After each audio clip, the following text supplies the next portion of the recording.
Abernathy was still in the room. He was finishing shaving. And Martin was greeting people in the courtyard. We're up on this level and he's down. We're on the, and other people in the courtyard. He saw Jesse Jackson. He said, Jesse Jackson, don't take that whole band to Kyle's house. Jesse brought a band down from Chicago. He said, I'm not taking the whole band, but I want you to meet the band leader. He grew up in Memphis. His name is Ben Bryant. He said, well, come on. So they started walking towards the balcony. Martin was standing here and I was standing here. He saw some other people. He said, hello, are you going to lunch? You going to dinner? Whatever. And he was speaking. I turned to walk away and go down the stairs. I said, guys, let's go. We have a rally tonight. Jesse was down on that level. Martin was leaning over the railing, talking to Jesse and Ben Branch. And that's when the conversation about Precious Lord came up. I didn't hear that because I had walked about 5 steps away. I got about 5 steps. A shot rang out. Kapow! I looked back and saw that he had been knocked from the railing back onto the floor of the balcony. I rushed to his side. There was a gaping hole in the right side of his face. There was a bigger wound under his shirt I could not see. The bullet, it's called a dum-dum. It heats up as it goes through the barrel of the gun, I'm told. And it comes out, it mushrooms, it's not straight.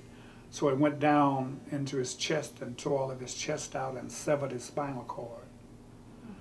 I ran in the room to call an ambulance. I picked up the phone. The phone, you have to use the operator. They didn't have dials or buttons. So I was beating on the wall saying, answer the phone, answer the phone, answer the phone. When the operator heard the shot, she left the switchboard, came into the courtyard, and when she saw that Martin had been shot, she had a heart attack and she fell on the spot. She died a few days later. I ran back outside the room. The police were coming. I hollered to them, call an ambulance on your police radio. Dr. King has been shot. And they responded, where did the shot come from? And there's a famous picture of us pointing to the building across the street. They came and secured the balcony and stopped people from coming up. Several had already come up. They stopped others from coming. And then I took a spread from one of the beds and covered him from his neck down. It was like I was having a nightmare, but I was awake. I was doing what needed to be done, but I wasn't aware of what I was doing. I'm shaking my head. I gotta wake up. I know this is a nightmare. The nightmare was that I was already awake. And it was unreal. The ambulance finally came and I told them what hospital to take him to. Blood was everywhere, just bloody.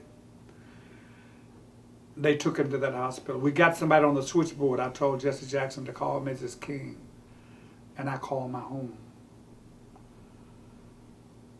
And we waited, and we waited.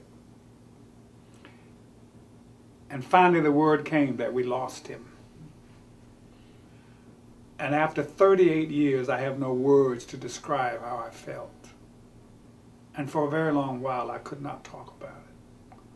Here is a man with an earned PhD degree at 28, a Nobel Peace Prize, the youngest at that time to ever get one, 34. Here he is with all of these skills, oratorical, off the chart. All the things he could have been, university president, UN ambassador, huge churches all over the world. And he dies on a balcony in Memphis, Tennessee, helping poor people and garbage workers.